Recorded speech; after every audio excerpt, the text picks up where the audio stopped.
Hi, stock market అంటే ఏంటి, stock అంటే ఏంటి అని మీరు ఎప్పుడైనా ఆలోచించి ఉంటే మీరు సరైన చోటుకు వచ్చారు. నేను దీన్ని చాలా సులభంగా వివరిస్తాను, కాబట్టి మీరు పూర్తిగా కొత్త వారైనా ఈ వీడియో చివరి నాటికి మీకు అర్థమవుతుంది. అసలు స్టాక్ అంటే ఏమిటి?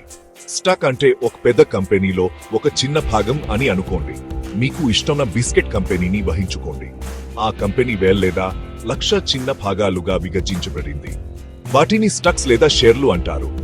మీరు ఒక షేర్ను కలిగి ఉంటే మీరు నిజంగా ఆ కంపెనీలో ఒక చిన్న భాగాన్ని కలిగి ఉన్నట్లే. బాగుంది కదా? ఇప్పుడు స్టాక్ మార్కెట్ గురించి మాట్లాడుకుందాం. స్టాక్ మార్కెట్ అనేది ఒక పెద్ద ఆన్లైన్ షాప్ లాంటిది. ఇక్కడ ప్రజలు ఈ షేర్లను కొంటారు మరియు అమ్ముతారు. మీరు అమ్మాలనుకునే వారి నుండి షేర్లను కొనుగోలు చేయొచ్చు, మరియు మీరు డబ్బు తీసుకోవాలనుకుంటే మీ షేర్లను అమ్మచ్చు.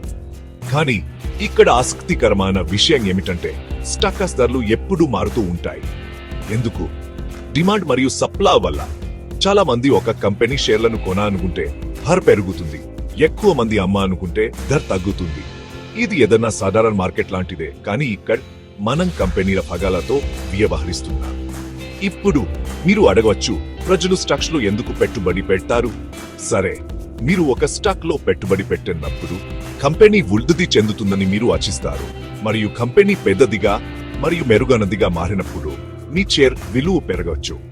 కాబట్టి మీరు ₹10 ఒక షేర్ కొనుగోలు చేసి కంపెనీ నిజంగా బాగా పనిచేస్తే బహుశా ధర ₹100 పెరుగుతుంది. మీరు దానిని అమ్మి లాభం పొందొచ్చు. అంతేకాకుండా కొన్ని కంపెనీలు ప్రతి సంవత్సరం తమ లాభంలో కొంత భాగాన్ని మీకు ఇస్తాయి. దీనిని డివిడెండ్ అంటారు. కానీ గుర్తుంచుకోండి, స్టాక్ మార్కెట్ కు దాని తీఫను ఉంటాయి. కొన్నిసార్లు మీరు డబ్బు సంపాదిస్తారు మరియు కొన్నిసార్లు మీరు కోల్పోవచ్చు. అందుకే నేర్చుకోవడం మరియు చిన్నగా ప్రారంభించడం ముఖ్యం. కాబట్టి ఇది ప్రాథమిక విషయాలు. స్టాక్స్ అనేవి కంపెనీల చిన్న భాగాలు. మీరు వాటిని స్టాక్ మార్కెట్లో కొనుగోలు చేయవచ్చు మరియు అమ్మచ్చు. మరియు మీరు తెలివైన వారు మరియు ఒకగా ఉంటే మీరు కాలక్రమేణా మీ డబ్బును పెంచుకోవచ్చు. మరింత తెలుసుకోవడానికి సిద్ధంగా ఉన్నారా? మరింత బిగినర్ ఫ్రెండ్లీ వీడియోల కోసం సబ్స్క్రైబ్ చేయండి.